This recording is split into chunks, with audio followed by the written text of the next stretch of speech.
Hello and welcome back to the Run Of Show. My name is Aurice. Let's jump right in. All right.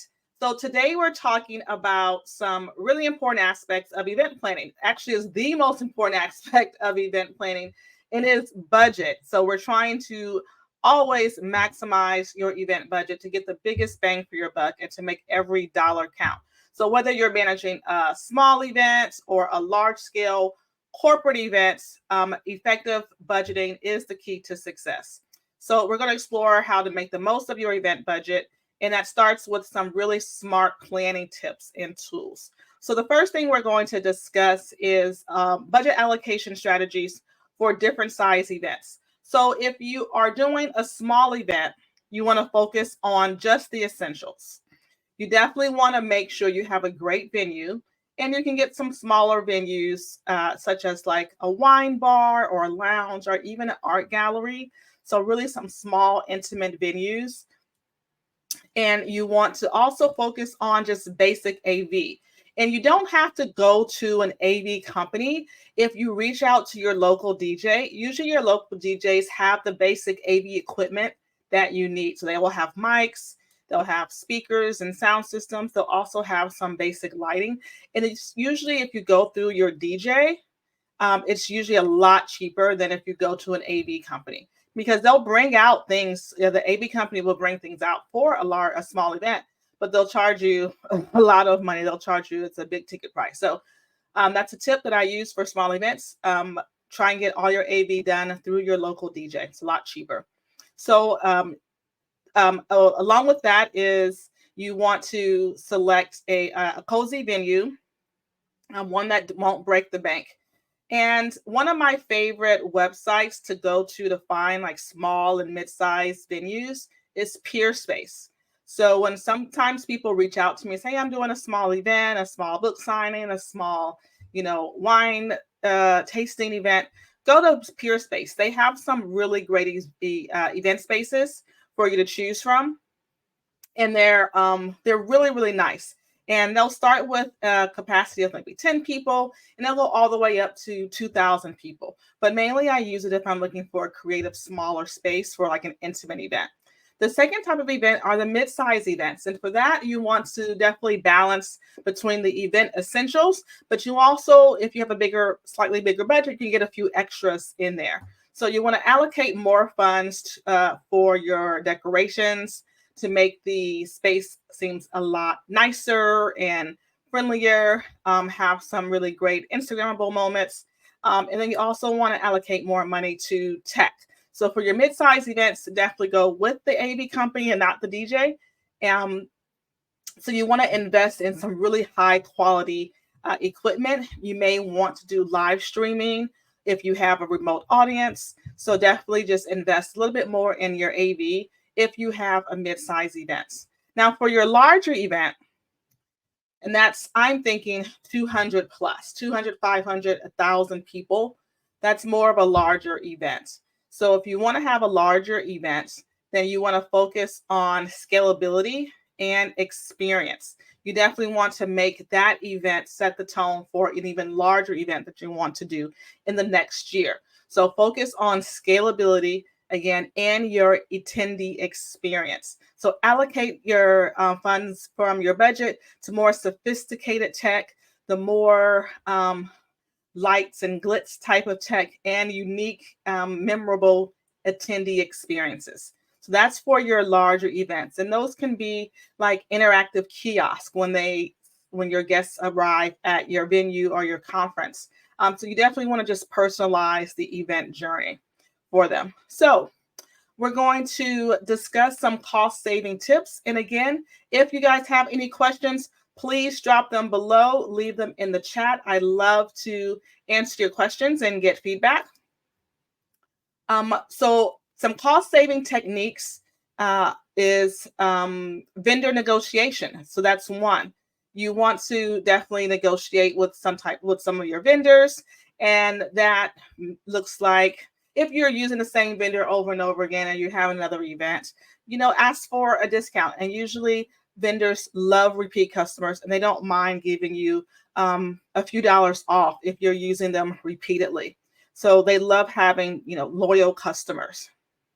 As an event planner, I work with the same vendors typically over and over again because they give me great discounts, and I can then pass those great discounts on to my client. And those vendors have been vetted. I use vendors who I know will show up on time, who will do a great job, they have quality product, great customer service, all at a great price. And I usually try and save as much as I can money to my client. So if I can save the money, I can get more for that particular event, more bells and whistles. So another cost saving tip is your event technology. You can utilize some of the event management platforms like Eventbrite, which is a small fee to use it, but there's no upfront cost. And then also task management tools like Trello. I use the Google Sheets to manage the project and to keep everybody on task and to create timelines. That is free. It's universal.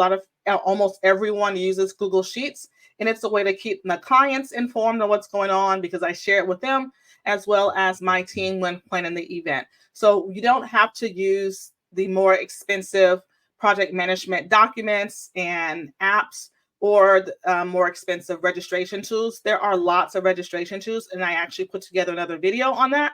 So I may share it, and we also will probably be discussing that on another day. But there are more budget-friendly event management and registration apps that you can use, such as Eventbrite. Another cost-saving tip is to leverage your partnerships and your sponsors. So if you have companies or organizations that you work with, ask them to partner with you. For example, if you have a venue or a beverage company that you work with, or a catering company that maybe caters your events or your company parties, or maybe they're your in-house catering team, you can ask them to sponsor, and in exchange you can work out whatever sponsorship agreement you guys come up to. But of course, one of the main one is their logo in different places. Maybe you can put their logo on the badge or in all your email communications or all of your banners. So that's another way you can get some sponsor recognition. And we have a lot of options, so really, really creative options there for recognizing sponsors. And I may make another video on that as well. But the typical ones is their logo, but sponsors usually want a little bit more. So we'll put together a video on that. But leverage your partner. It can be a game changer when you're trying to save money.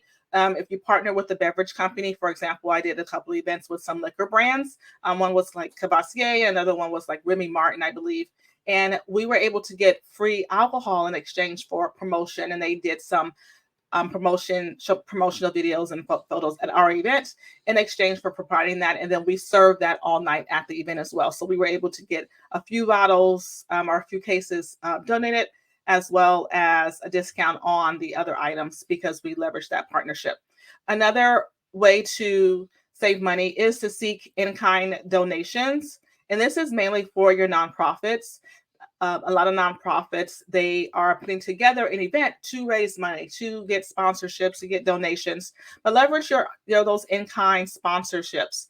Those can go a long way. If you work with a printer company, ask them to print your banners or your invitations or your note cards. If you're working with a company to do your signage or your programs, or your company that does your t-shirts, ask them to provide maybe t-shirts or some type of a branded item for your attendees. But you want to also always seek in-kind donations, but you want to use those companies that you have done business with. Please don't reach out to a company that you've never worked with, you've never heard, you've never spoken to before, and ask them to give you free things. Always contact and reach out to people that you have done business with and ask if they wouldn't mind sponsoring something in kind. The next item for cost saving tips is optimizing your event timing. It is cheaper to have an event on a Friday or a Monday or even a Sunday. If it's a corporate event, most venues are more expensive on Saturday, and sometimes they're more expensive on Friday. But many times that Monday through Friday, you can get a really great deal.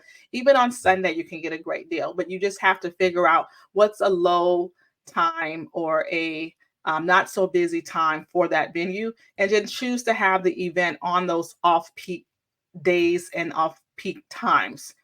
You can save sometimes half of your venue budget if you just go on an off peak hour or off peak day. Another cost saving tip is recycling and repurposing. I always tell my clients, don't put dates on your promotional items like your banners or things that you can use over and over again. Get a sign that's evergreen. You can use it year after year after year. Even if you change slightly your events colors or your event branding, if it's kind of a universal looking design that you can use year after year, go with that. Be don't design your collateral like really, really specific to that event for that year, because you can use it, you can save money.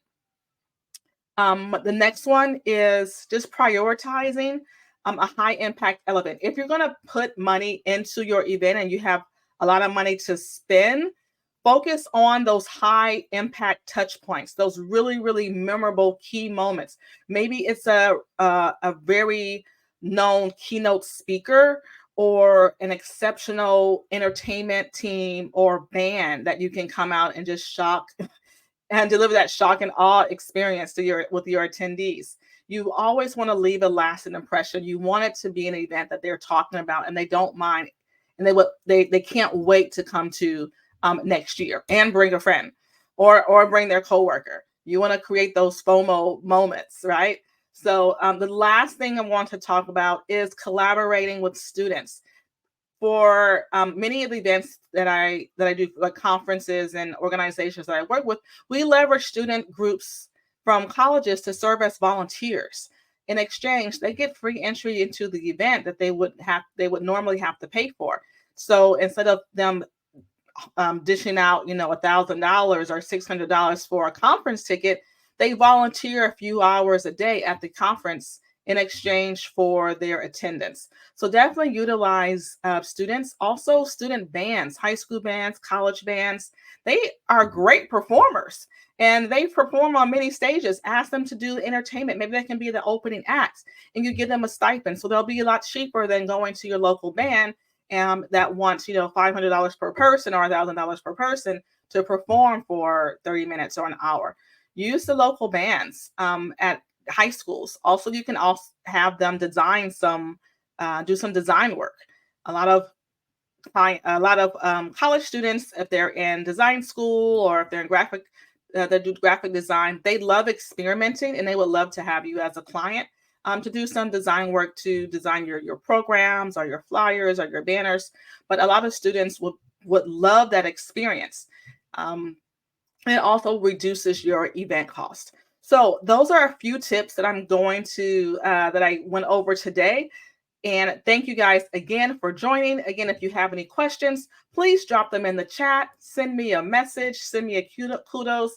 Make sure you like. Make sure you subscribe. I'm just going down all the lists here.